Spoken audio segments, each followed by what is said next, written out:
Salutations, mortals. My name is Ender Lord Skull, and today you shall be edumacated on the opening missions of the Season of the Chosen. We'll start off with this piece of work. This is Empress Keitel of the Cabal. For context, the things I am currently fighting are Cabal. I don't like Keitel for a number of reasons. For starters, she conspired with a guy named Gaul to overthrow her own father, Callus. Gaul and Callus are long stories, so I won't be covering them today. Now, under normal circumstances, I couldn't care less about Keitel's relationship with her father, but I do, and that's because of two things. The first is that Callus was not a bad guy. His reign was an era of peace and opulence for the Cabal Empire, and he was loved and adored by his people. Granted, there was still bloodshed, as the Cabal society is based off of ancient Rome. But for the most part, everyone was sitting pretty and living life in prosperity. Keitel, on the other hand, interpreted this to be weakness and conspired with the aforementioned Gaul, along with a few others, to overthrow Callus and banish him from the Empire. The second reason I don't like Keitel is because I've actually met Callus. Sort of. No Guardian has ever seen Callus face to face, but we have talked to him. He has invited us to board his ship, the Leviathan, multiple times, and he gave out handsome rewards if he could complete his challenges. Can't do his challenges anymore, though. He left the Sol system back in December. Anyways, Keitel has entered our solar system, known as the Sol system.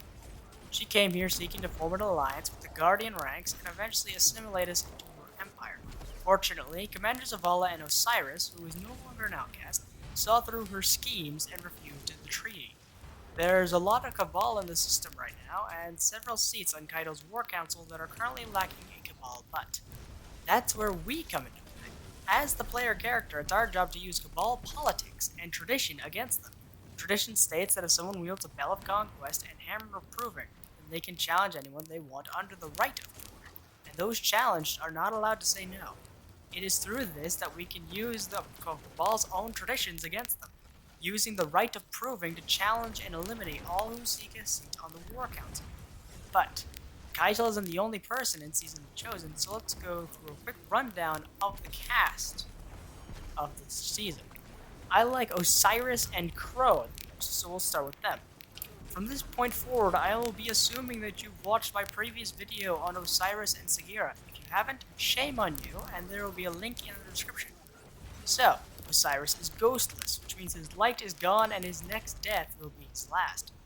Fortunately, he doesn't need to join in any frays because Osiris is extremely smart, and has decided it would be better for him to serve as tactical support. We also have a new face, sort of.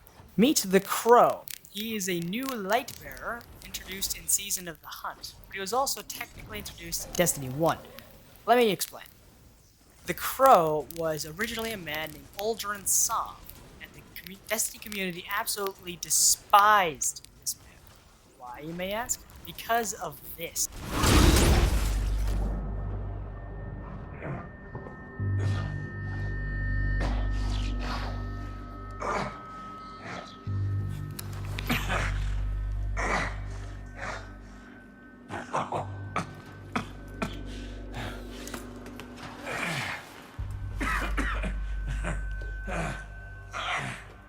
Well, this is awkward. You got a gun I can borrow? No. But I do have a bullet with your name on it. Any second now, my partner is gonna roll in here and kill every last one of you. And you, my man. This is going to hurt. A lot. Any last words? How's your sister?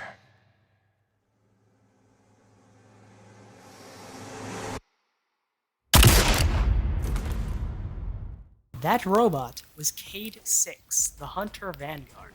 Like Osiris, Cade was ghostless at the time of his execution, which means Cade is down for good. This moment was actually the kickoff point of Forsaken, Destiny 2's third DLC. Our player character ends up killing Uldren at the end of Forsaken. And that's where the fun begins. Aldrin's corpse was found by a ghost, which promptly brought him back to life. The thing about resurrection in the Destiny universe is that the resurrected have no memory of their past lives. Aldrin, now the Crow, was a blank slate. Same flesh, same bones, but a completely different person at his core. He was in a world where everyone hated him, and he had no idea why. To this day, I think he still doesn't know why. But he's moved past it, and he now lives in the tower, albeit with a mask on his face 24/7, so no one realizes who he was. There's also Commander Zavala, who I mentioned earlier in the video. My personal nickname for him is Commander Stick Up His Butt, as this guy is super uptight all the time. He is the Titan Vanguard and leader of the Guardian ranks. There isn't that much more to talk about for Zavala, actually. He's a pretty cut and dry character. Then there's Lord Saladin, last of the Iron Lords. The Iron Lords are light bearers and served as the defenders of humanity during a time called the Dark Age. They were basically guardians before the Guardians were a thing. Saladin is not the last, though. At the end of Destiny 1, Rise of Iron, our Guardian becomes the first in a new generation of Iron Lords, and those who played Destiny 2 upon its release are canonically the same Guardian. And yet, not only is Saladin called the last of the Iron Lords in Destiny 2, but he doesn't even recognize us. And last, but certainly not least, our Guardian. It's our job to go out and actually do all the dirty work, and our job is pretty straightforward. Enter the battlegrounds, fight our way to the challenging arena, ring the bell conquests, officially challenging the quality of return combat. Kill whoever we challenged, collect our loot, report back to Zavala, and do it all again. But unfortunately, I have run out of time. Be sure to like and subscribe, and we'll see you all next time.